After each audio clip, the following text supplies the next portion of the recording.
evening. Welcome to Q&A. I'm Tony Jones, and joining us tonight, the political editor of the Australian Financial Review, Laura Tingle, the Minister for Education and Leader of the House, Christopher Pyne, celebrated actor and activist, Tony Barry, the head of the Australian Chamber of Commerce and Industry, Kate Carnell, former Treasurer, Wayne Swan. Please welcome our panel.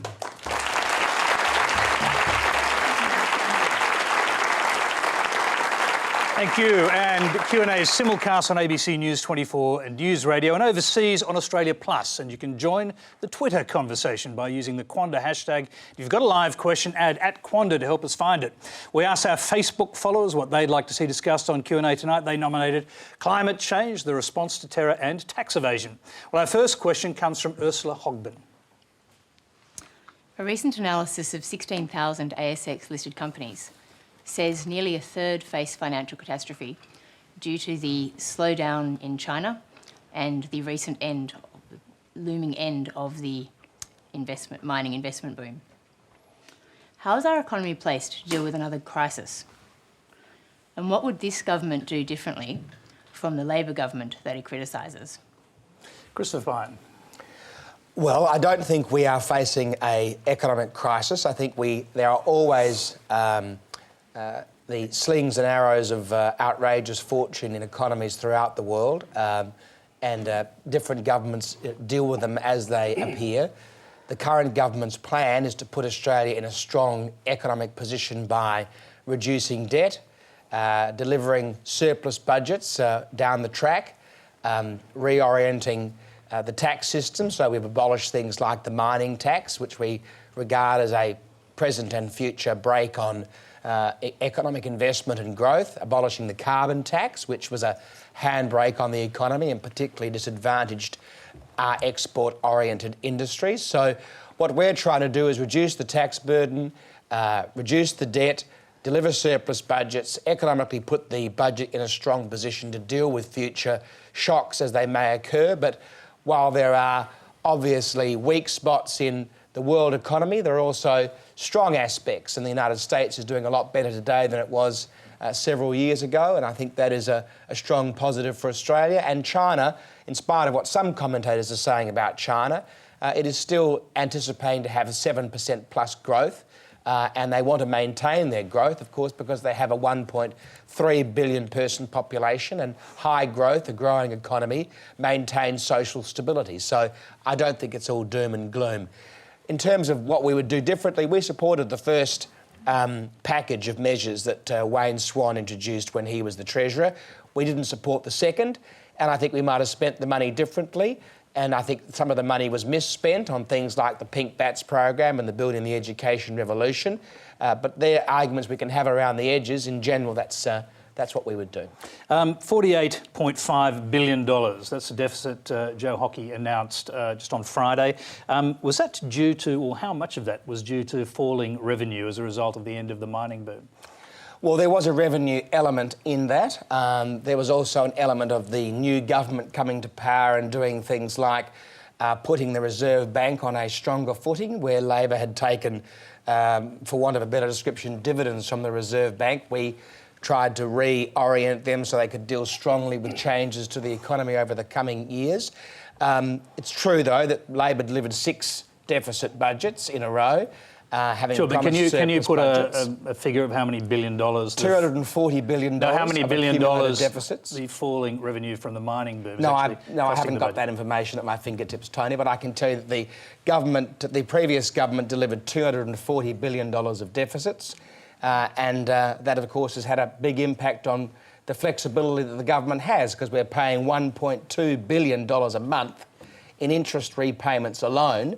The north-south corridor in South Australia, the road from the north to the south and the western suburbs, is costing $1 billion. To put that in perspective, we're doing a north-south corridor every month just in interest repayments because of the deficits left to us by the previous government. Let's hear from the other side of government. Wayne Swan, you were Treasurer for a long time. Look, I'm an optimist about the Australian economy, but this exaggeration of deficit and debt needs to stop, because the government has been talking the economy down.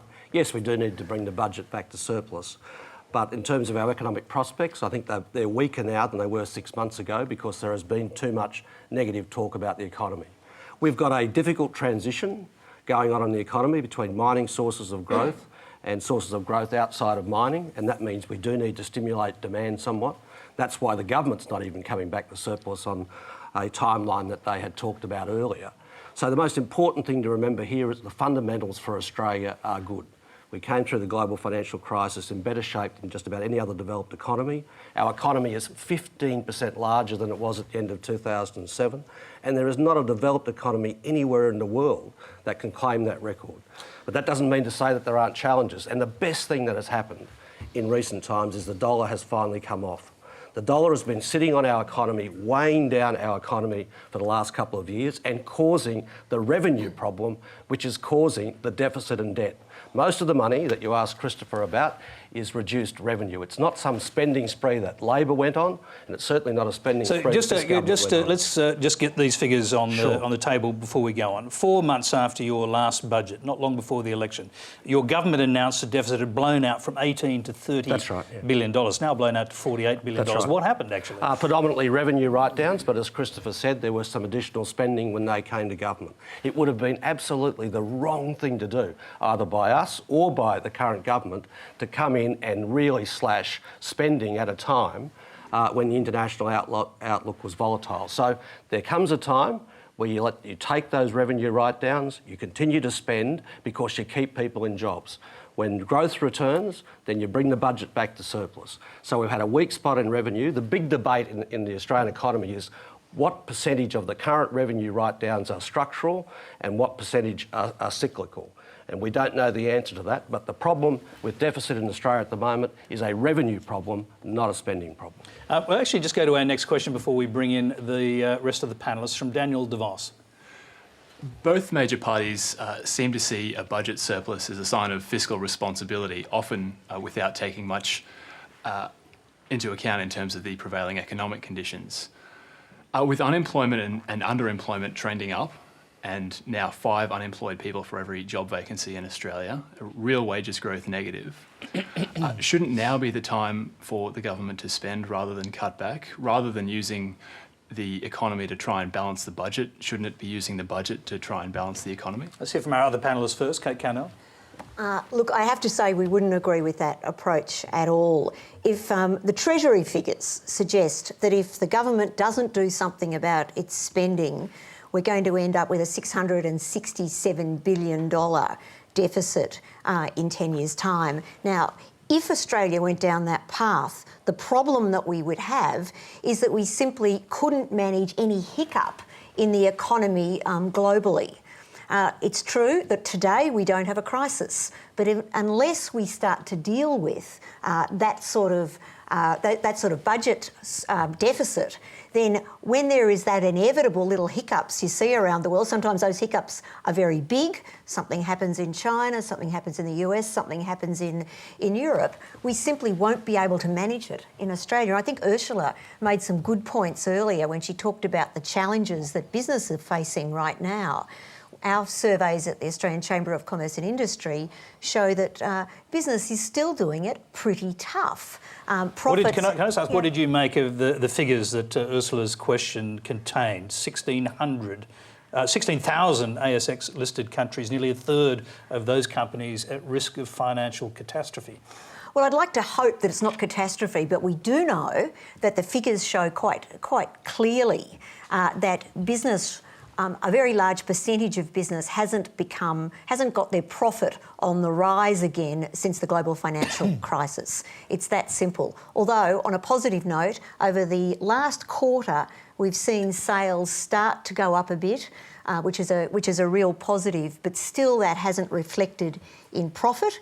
It hasn't reflected in business telling us that they're going to start employing, which is a real problem for that for the next question, that we've got a very large percentage now of particularly young Australians that are unemployed. There's something like now 580,000 young people aged under 25 that are not in full-time work or full-time study or some full-time combination of the two. So we've got a really big problem in that area, and it's the reason... Does it require, the questioner asks, fiscal stimulus?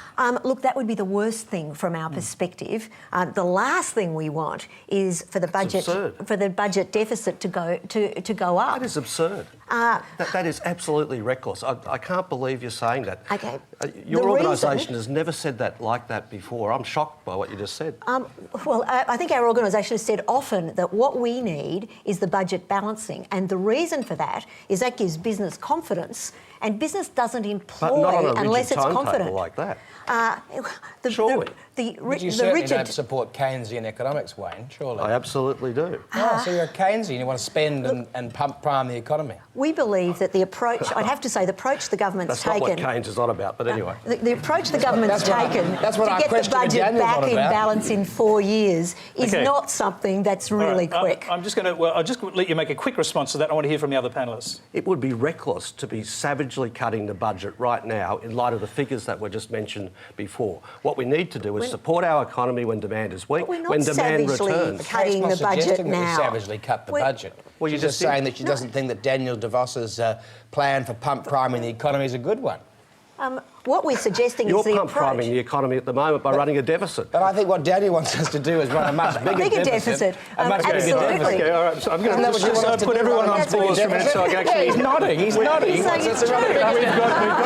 got two panellists we haven't heard from no object for Daniel. I'm going to go to, first of all, Laura Tingle, to get your perspective on the discussion and the two questions and the discussion around it.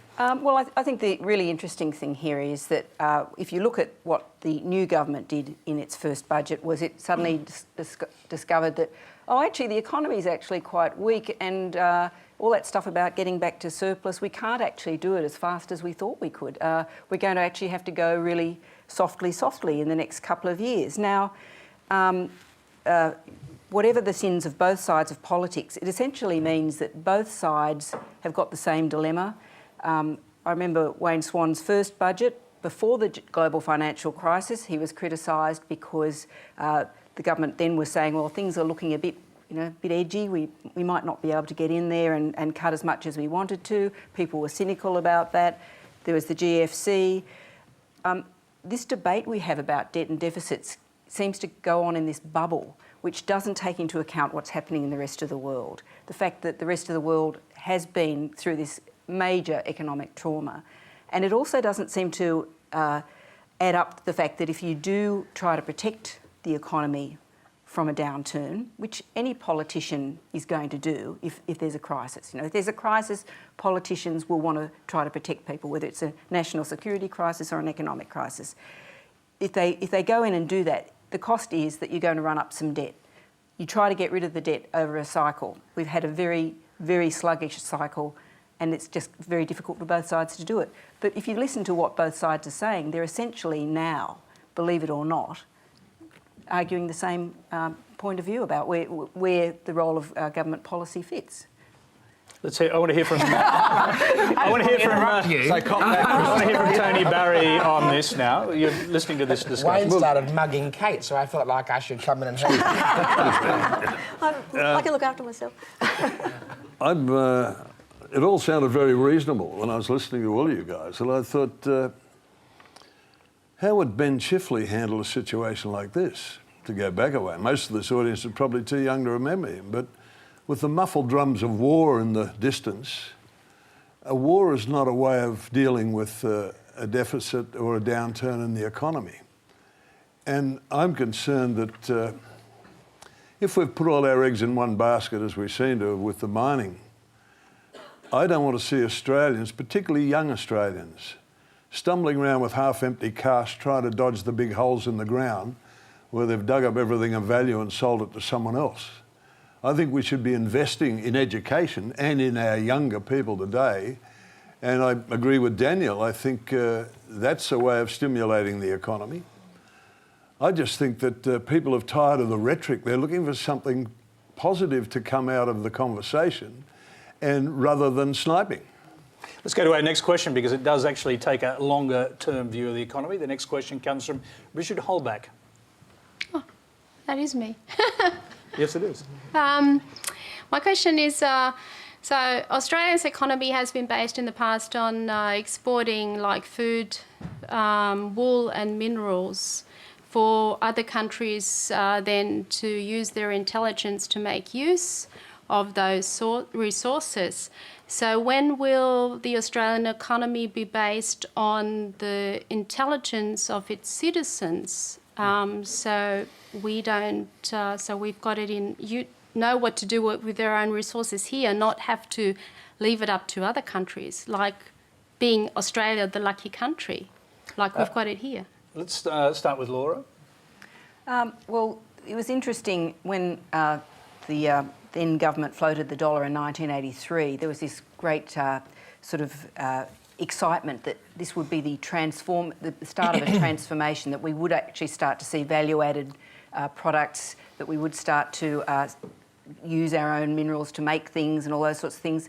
Now that hasn't happened, partly because we have opted to remain a high-wage country, and I think most people wouldn't want it to be any different. Now that means you've got to look for the intelligent industries, if you like, and we do have those. Things like we're a big exporter of education services.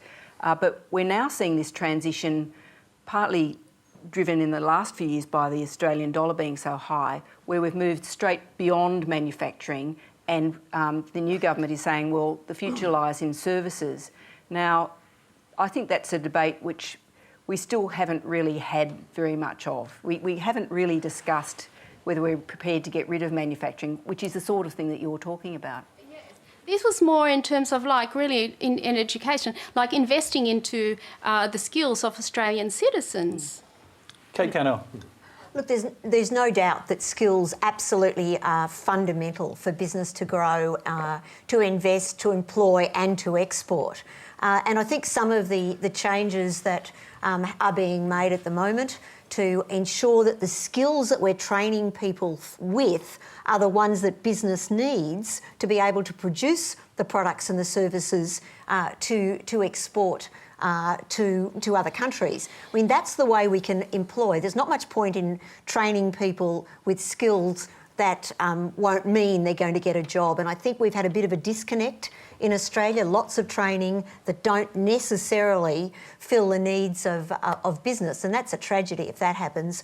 What we're seeing now is a bit of a move on that, and we're seeing some really smart Australian companies start to value add here. I was just in Tasmania last week, a smart young company called Bellamy's Organic Food. You know, I mean, value adding in Tasmania, employing in Tasmania and sending product into China. Whole range of those companies are out there, and we've got to talk them up.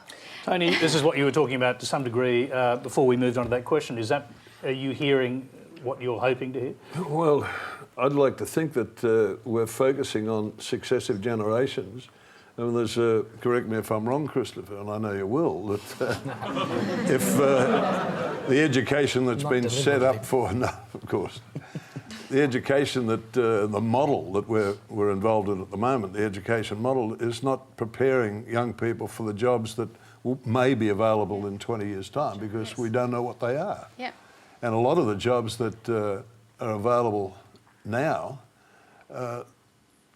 the paradigm paralysis within the education system is not actually helping young people gain the confidence they need to know that they're going to be actively engaged and, as a consequence, be able to appreciate some of the lifestyle and quality of life that Australians of my generation and yours have come to know. Christopher, is there a need for a national strategy to deal with this youth unemployment crisis that's been identified? Well, that's a different question to the one that Bridget asked, and I'd like to answer Bridget's first. You can do both. Then Tony raised a different point and you've raised a third one. I think I'm really pleased to say that actually education is our third largest export industry, after iron ore and coal. Then it's education, then it's gold. But university education is a really, really important part of our economy, and the reforms that I have brought into the Parliament that I hope will pass are all about, well, not all about, but one of the main factors behind them is maintaining our reputation for very high quality education, to continue to attract those international students, which both the Howard government and then the Gillard-Rudd governments maintained. What about the local ones, though? Well, the local ones have massively increased exponentially the number of places for local students because the international students have created a whole revenue stream that didn't exist before, which is worth $15 billion a year to the Australian economy and to universities, actually paying for the domestic students to be able to continue to have a massively subsidised education. So I really want education to continue to be a growing export industry, which is all knowledge-based, it's all services-based. Briefly on your point, what we have to do is educate students not just for today's skills, but to give them knowledge. What Australia does very well internationally is creativity.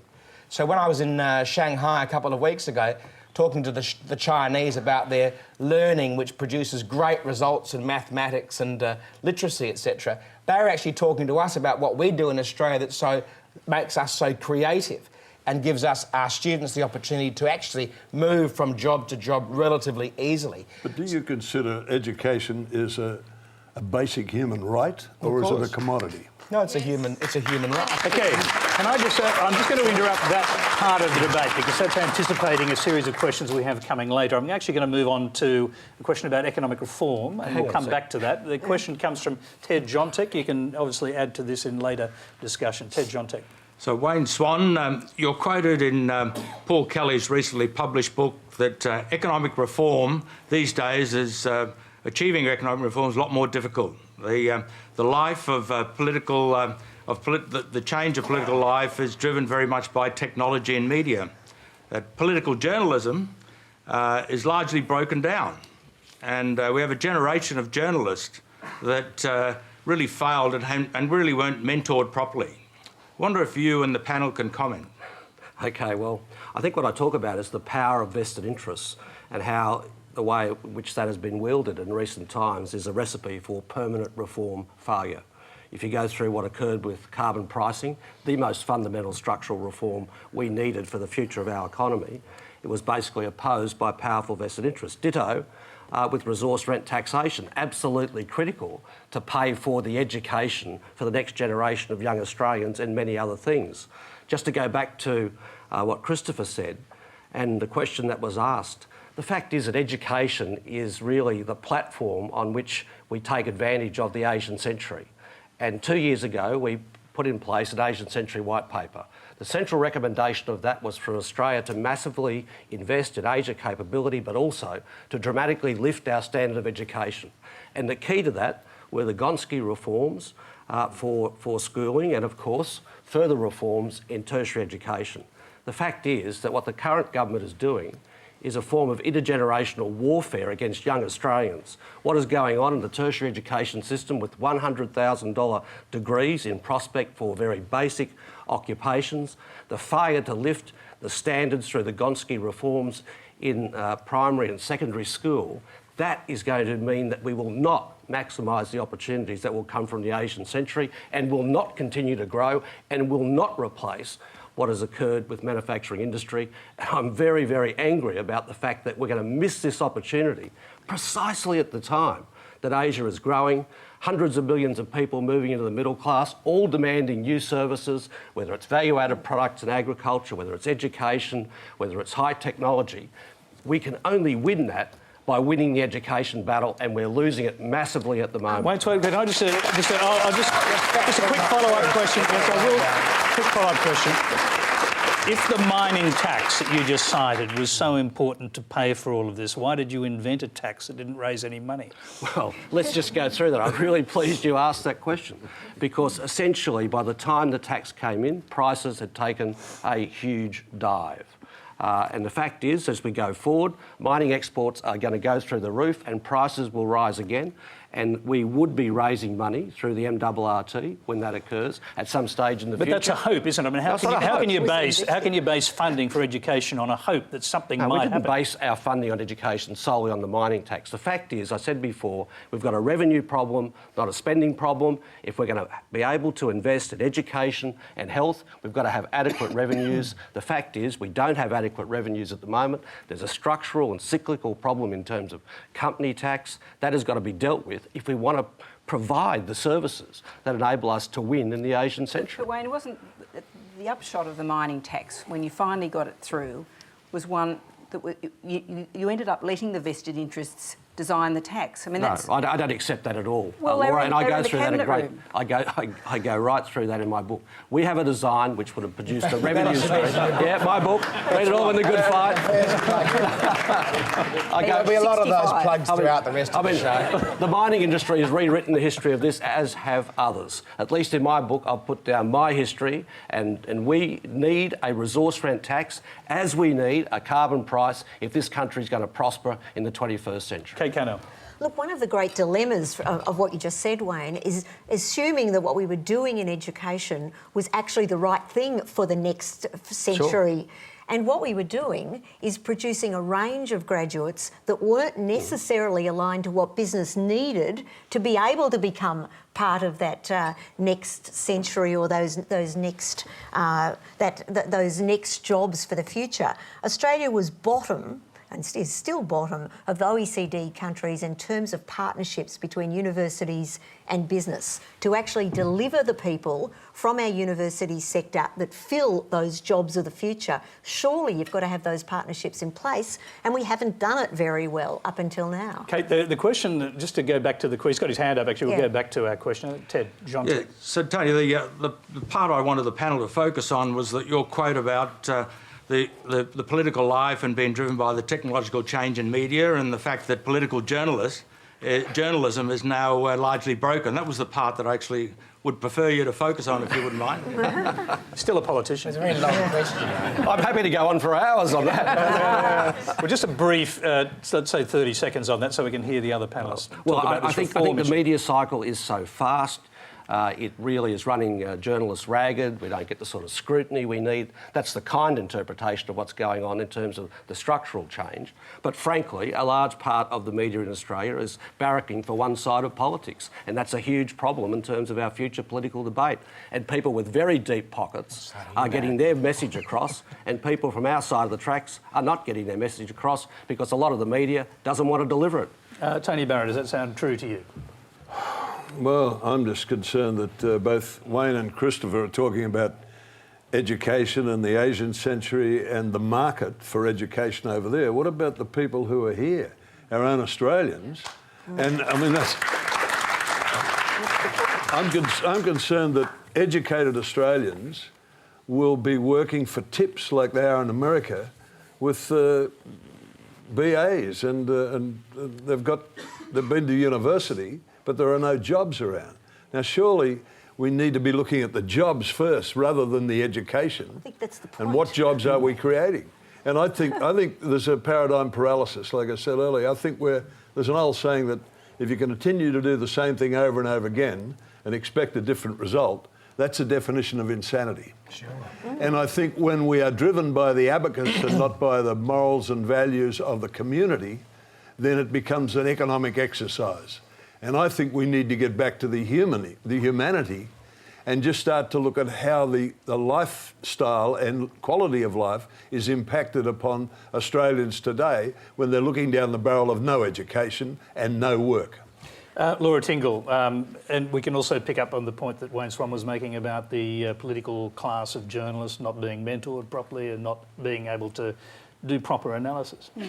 Look, I think there's been a lot of things happening. I mean, Wayne's talked about tribalism, or that's what I'd call tribalism in journalism. I think one of the there are a couple of things that have happened is media organisations are sort of gradually collapsing from within. When I joined the Canberra Press Gallery, the various bureaus I was in would have specialist writers who would write and know about what was going on in health, or who would know what was going on in education. The Financial Review is now probably one of the few bureaus that actually has that sort of specialisation to any extent. Now, what does that mean? It means that when a story comes up, whether it's Gonski, education funding, health funding, you have a whole heap of generalists who go in and say, what does this mean for Labor and the coalition? They look at it as a political story, which is a reasonable enough thing. Plus, of course, we've had 10 years where leadership stories were just an ongoing feature of life. And made journalism easy. well, I think it did make journalism easy. There's always a leadership story. Yeah, and you know, sometimes you go, oh God, can we just not have a leadership story? And you couldn't avoid it because it does change the way the country. I'm very happy with what I've got. Let's have a new leadership story. So, I mean, I think there are those issues. Plus, I think the rise of what I call personal pronoun journalism. It's instead of it being about them, it's about me and it's about we. You know, whether it's when we talk about the war, suddenly you find journalists saying, when are we going to war?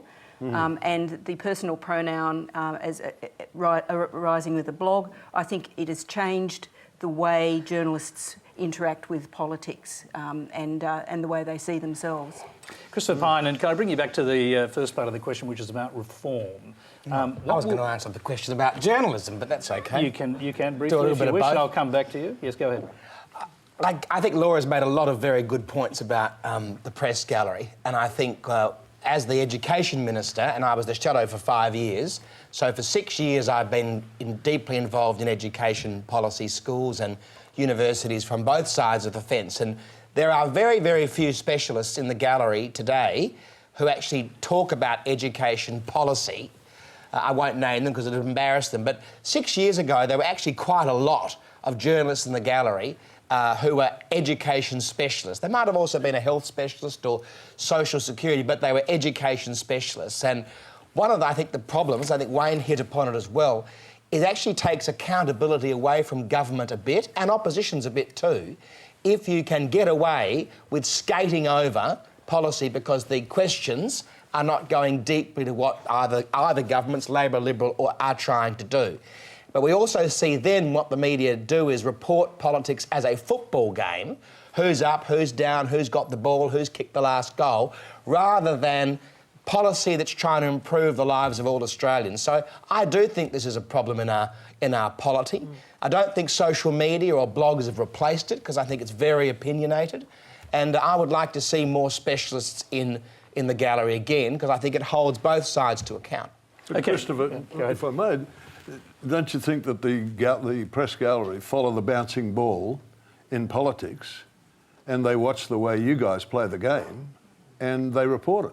Yeah. But there's a lot more to politics than that. I mean, that it's part hard of... to see that if you're just tuning in. Sure. The theatre of question time is not really government policy. It's not about changing Australia for the better. And I would say that Labor did things that I didn't agree with, but they probably thought they were the right thing to do. I'm sure if Wayne had his chance again, he might have done the pink bats thing differently, for example. And I'm sure we'll do things that we'll later on think to ourselves, I wish we'd done that differently. But by and large, a lot of that... Do you expect the new government will call royal commissions if you do? A lot of that reporting, though, that goes on now, a lot of the reporting that goes on now that is the bouncing ball means that politicians can get away with things that they shouldn't be able to get away with in a policy sense, in a understanding deep policy. OK, I'm just going to... sorry. Well, go ahead. In the 60s, I worked for Rupert Murdoch and Frank Packer. I was a waiter, and I worked at their tables. Yeah. And I saw the way Rupert Murdoch, as a 40-something, invited Robin Askin, who was the Premier of the state at the time, and Pat Hills, who was the Minister for Roads. He invited them to lunch. They came to him. And the deference they paid to Rupert Murdoch was interesting to witness as a waiter when Rupert said, what can we do about the traffic problem, boys? Boys, and these were both men in their 50s. And I realised where the real power was. And you might remember when Kevin Rudd and Rupert Murdoch came down prior to Kevin Rudd being elected, and they came down from his offices in New York, and a journalist said, what sort of a Prime Minister do you think Kevin Rudd will make, Mr. Murdoch?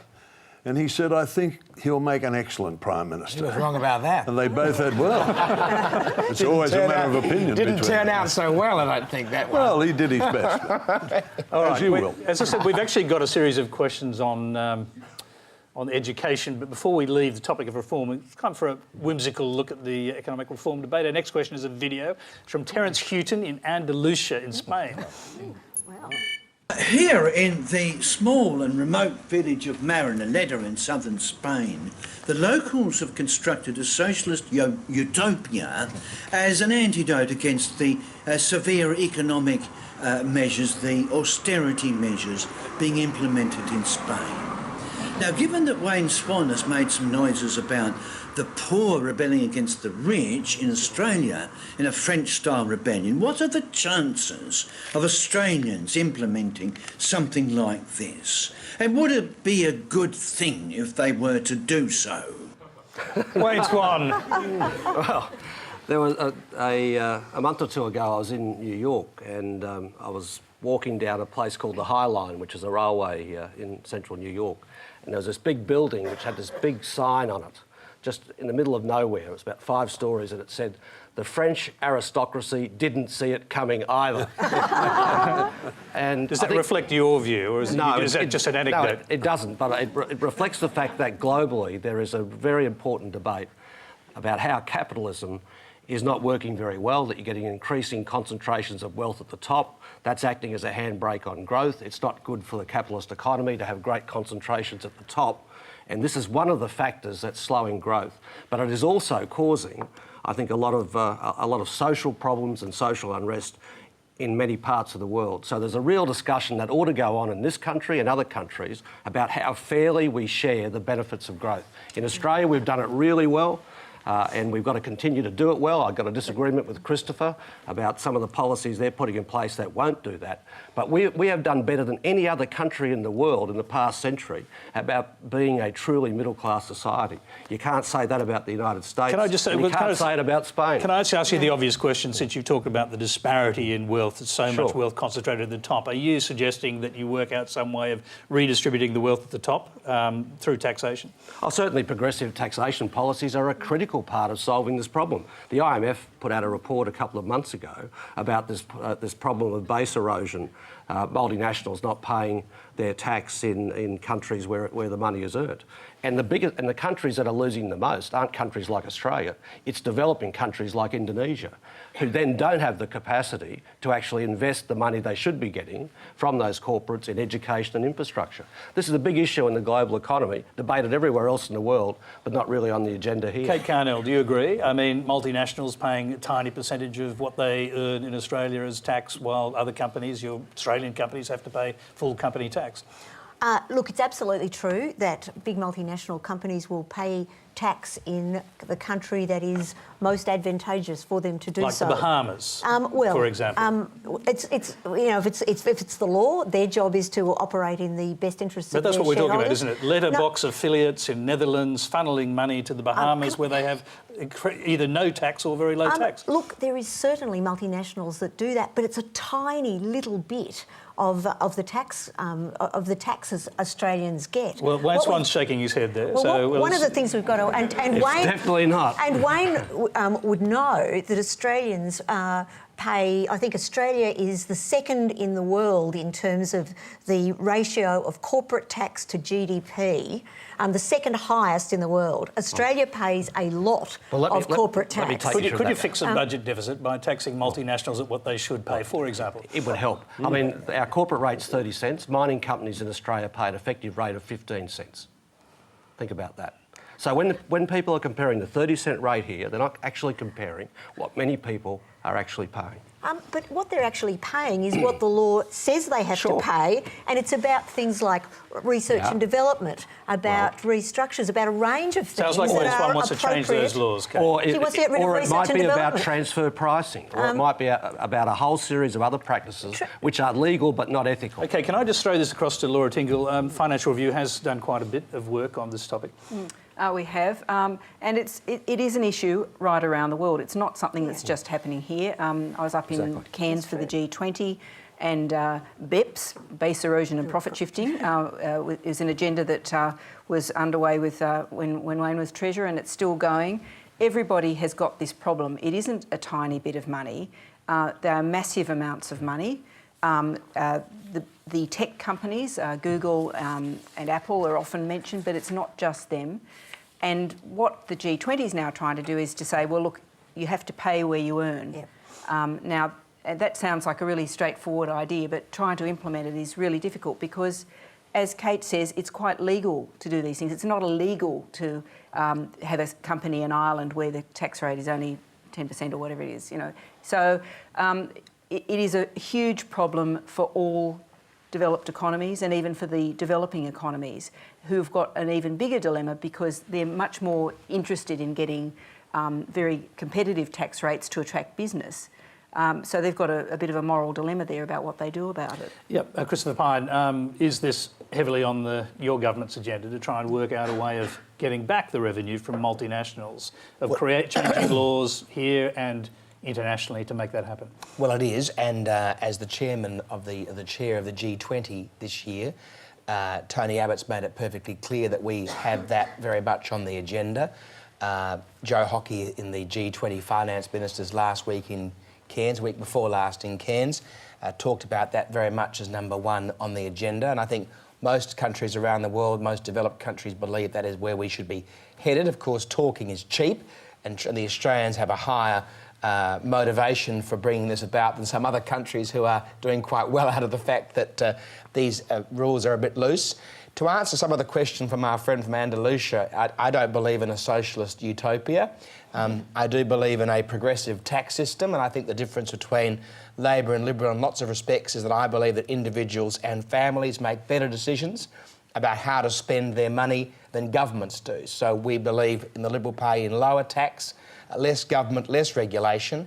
That doesn't mean we don't believe in a progressive society, and I think we've had more Liberal governments. I think 40 years in the last 60 years we've had Liberal governments in Australia, and we've produced this marvellous middle-class country because both sides believe in those things, but I think our emphasis is slightly different, that it doesn't extend to a socialist utopia. It's really important, though, just for a moment. Tony Barry would like to comment on the socialist. Well, just I'm wondering whether you're taking responsibility for the fact that with those 40 years of Liberal governments, there's 4 out of 5 young people haven't got jobs. Well, that's not quite right. No, it's not right. Those figures? Well, no, it's not right. When you've been bandying figures around, I just thought I'd throw it. It's not quite Just here.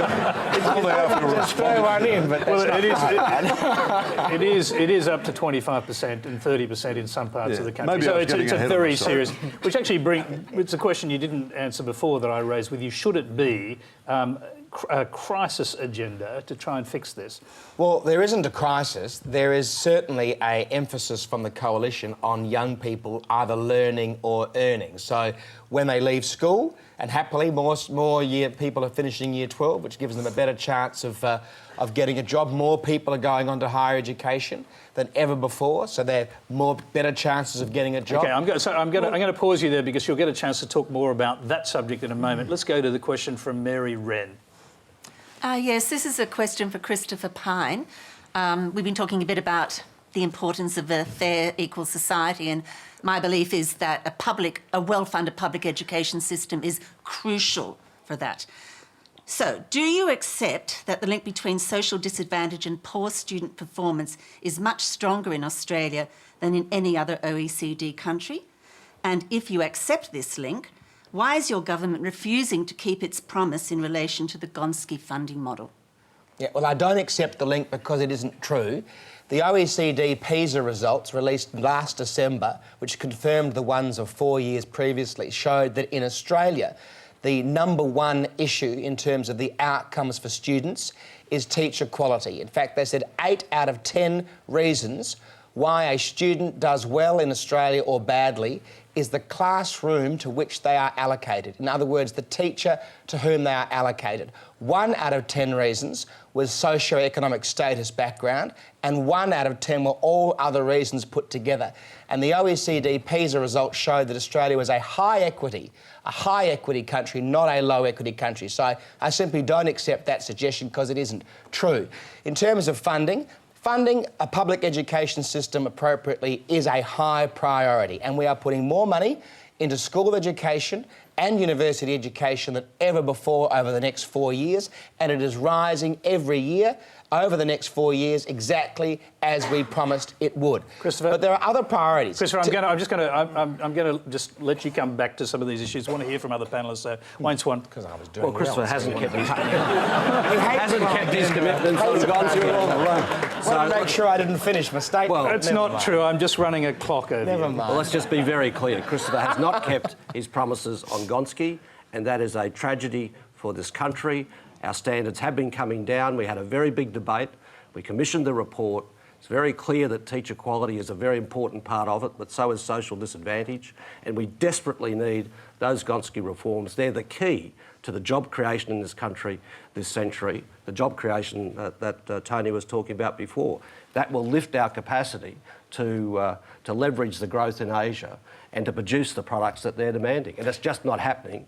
And that's a very big economic and social problem. Kate Carnell, the question was about Gonski. Well, I mean, I suppose getting back to education for a moment, and I think Wayne hit the nail on the head. What we've got to have is an education system that produces people who are job ready, so that they can go into. But the question, jobs. I'm just going to bring you back to the question. It was specifically about the Gonski reforms and the whole idea of inequity being built in the Australian education system. Look, I must admit, I agree with Christopher. I don't think those figures are right. It's certainly true that social determinants of health and education run pretty close together. We know that young people who leave school before year 12 are much more likely to have chronic diseases, to have a whole range of issues. We know that for young people who leave school before year 12 and don't have at least a Cert 3 certificate, I think 25% of them will never have a job. And I think that's absolutely tragic. So we desperately need to keep people at school. We need to ensure that the skills that they've got make them job ready, because the real social determinant is people not having a job. Quite Laura seriously. Well, I think the education debate is the great tragedy of the last 5 years. I think there are a few problems with it. One of them was the Gonski report was a real breakthrough. First really big independent review. Unfortunately, I'd say maybe 5% of the population actually understood what Gonski was about. And that's a tragedy, because it's made it much easier for Christopher and the Coalition to knock it off. Now, he's saying that he's keeping the funding for 4 years, but not for the 6 years of Gonski. And I think one of the other things that's sort of very disingenuous is the Coalition says, oh, well, just throwing more money at education hasn't worked in the past. Well, that was under the Coalition. That was under their funding model. We still haven't actually had a really decent policy debate of the sort we were talking about before about what we actually need to do here.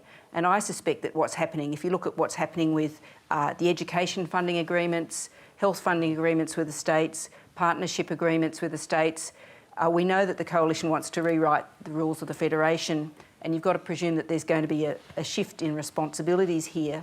And I think falling through the cracks of that is addressing these sorts of issues about how the education system does work to produce jobs, does work to produce social disadvantage. Christopher, I will come back to you on this. I just want to hear from Tony Barry, and then we'll come back to you. Christa, you're saying there's no crisis in the youth education in this country? I don't think it's a crisis. I think we've got policies in place to try and address issues around learning and earning and unemployment and drugs, etc. Of course, but I wouldn't say that was a full-blown crisis, no. Okay, I was just looking for a yes or no. That's all right. But I just like, there's a lot of young people in the audience tonight, and I wonder whether they consider there's a crisis in the education system. Yes. There's a few. It's the Q&A audience, Tony. I think you're the most popular. You're the most popular member of the panel. No, but are you saying member of the panel? My job what you're doesn't saying, depend on what I say, though, Christopher. the Q&A audience is invariably a relatively young audience. So, I mean, that's the bias you're talking about. I'm not going to get into an argument with the audience. Okay, do you want to pick up? That'd be a first. No. What's the point of that? I mean, do you want to pick up on the issue that Laura was talking about, that this was a missed opportunity? Well, firstly, I don't think Laura's right, actually, about a lot of the things that she said. Yes, I am. Spending on education's rising every year, 8%, 8%, 8% and 6% over the next 4 years. And what happens after that? Our focus is on teacher quality, on parental engagement, on principal autonomy, and on the curriculum. Now, you can throw as much money as you like at the education system. The facts are that we spent 40% more on education in the last 10 years by state Labor governments mostly, not the coalition federal government. We certainly gave them the money. They were in charge of how it was spent. And we didn't get the outcomes that we needed. Now, we're going to keep spending a lot of money, $64 billion But we don't know how you're going to get the outcomes. And we are going to get outcomes through focusing on the things that matter. A good curriculum, good pedagogy from teachers who have been practically trained at university, engaging parents more in their children's education, and making sure that, as the research shows, the more autonomy in a school, the more that principals and their leadership teams make decisions, the better outcomes for students, and that's where we're going to focus. But don't you find it curious that, if I may... You may, but I'm going to go back to our question who has a hand up. Just that most of the teachers seem to come from school to teachers' college or university and then into teaching. Most of them do, that's right. And they're trying to equip 99% of the students to go and survive in commercial arenas where they've had no experience. Mm-hmm.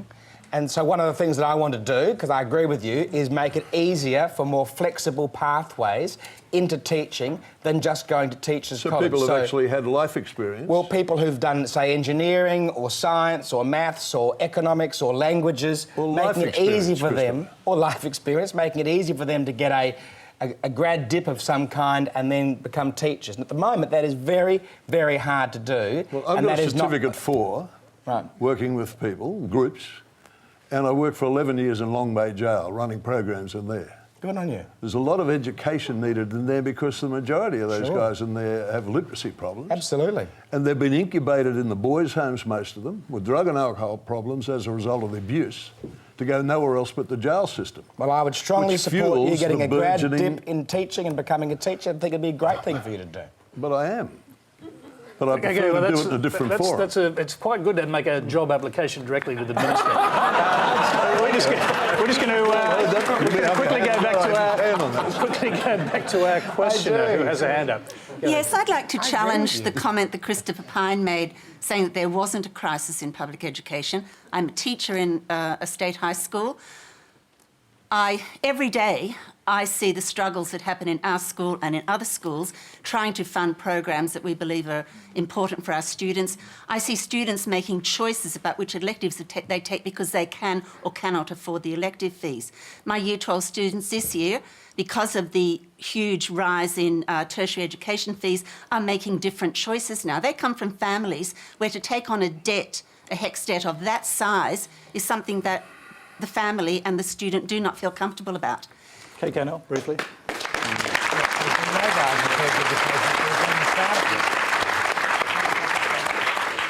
I have to say, I think that a scenario where Australian taxpayers pay under the new approaches, the taxpayer will pay 50%, the student will pay 50%, and they will get one of the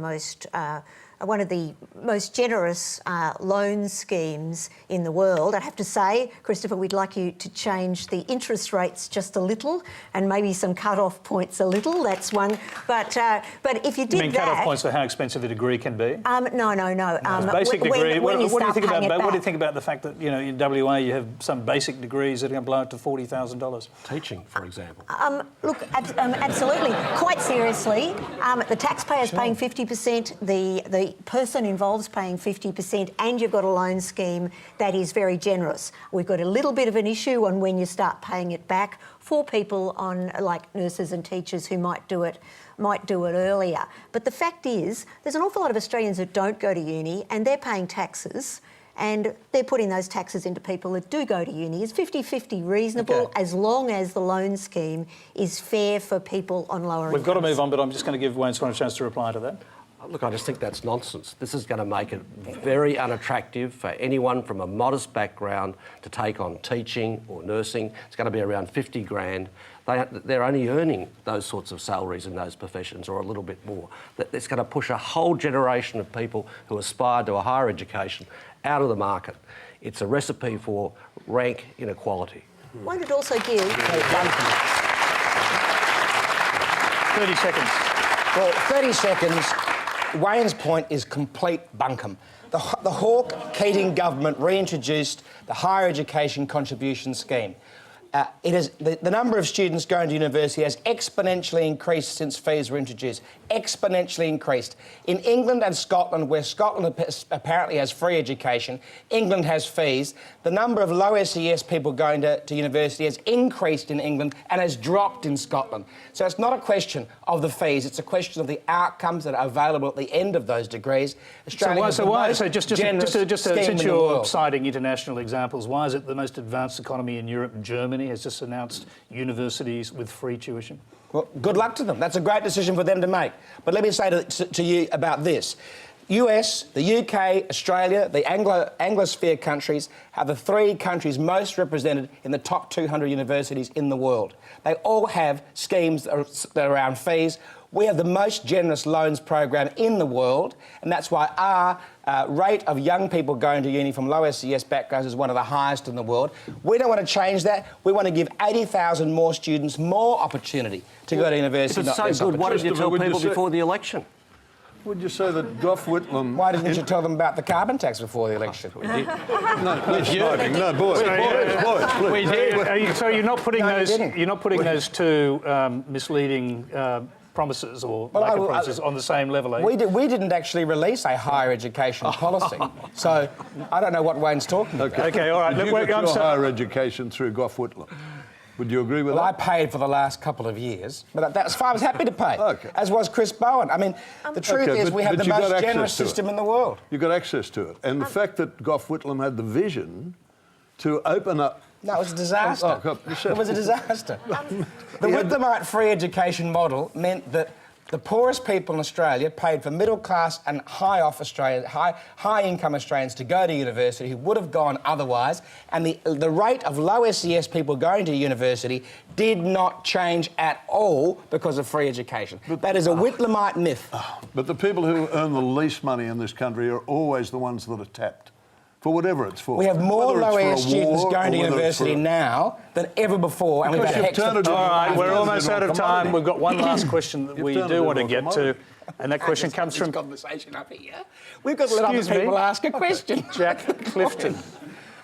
Jack. Much as I'm enjoying it. Pardon me. My question is for Tony Barry.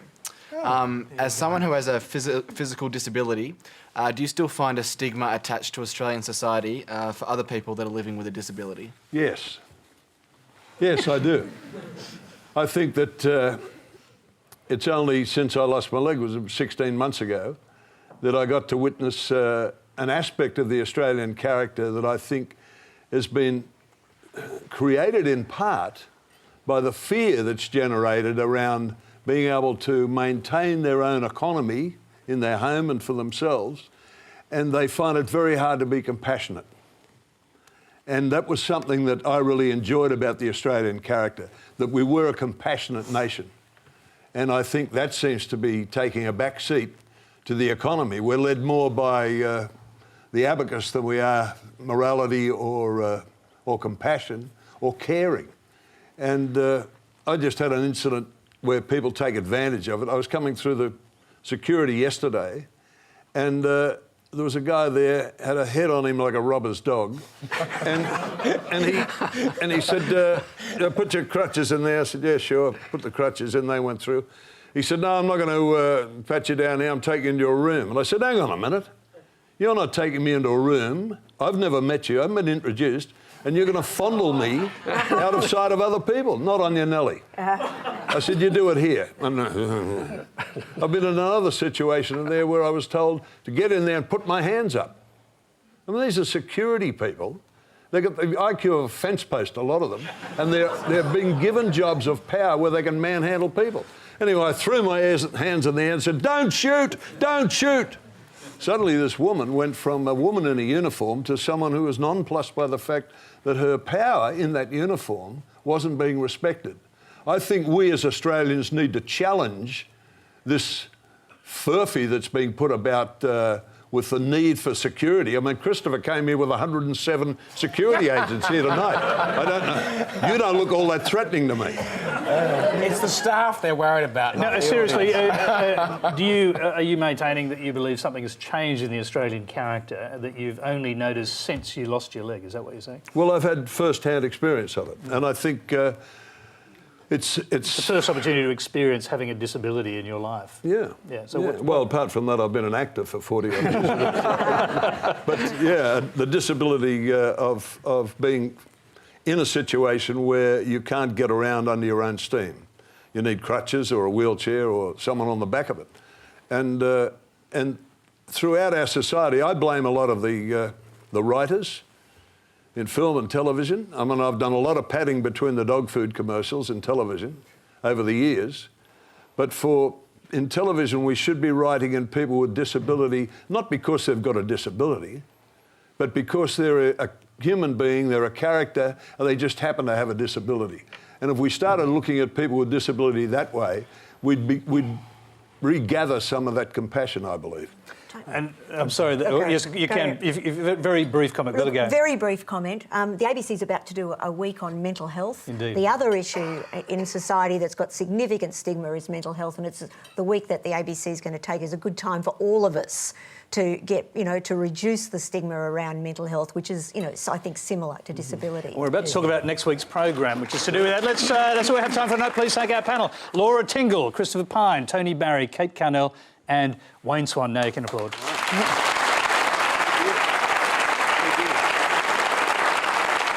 Thank you. Now, next Monday, as part of the ABC's Mental As Week, Q&A will take a closer look at the challenges of mental health in rural and regional Australia. We'll be broadcasting live from Rockhampton with Professor Pat McGorry, who put mental health on the national agenda as the 2010 Australian of the Year. Comedian Josh Thomas, whose mother's mental illness helped inspire his acclaimed TV series, Please Like Me. The head of the Australian Centre for Rural and Remote Health, Jennifer Bowes. Central Queensland Uni's Louise Byrne, who uses her own experience of mental illness to help others, and the independent Queensland MP Bob Katter, who's long campaigned to raise awareness of this issue. So join us next week when Q&A goes mental as in Rockhampton. Till then, good night.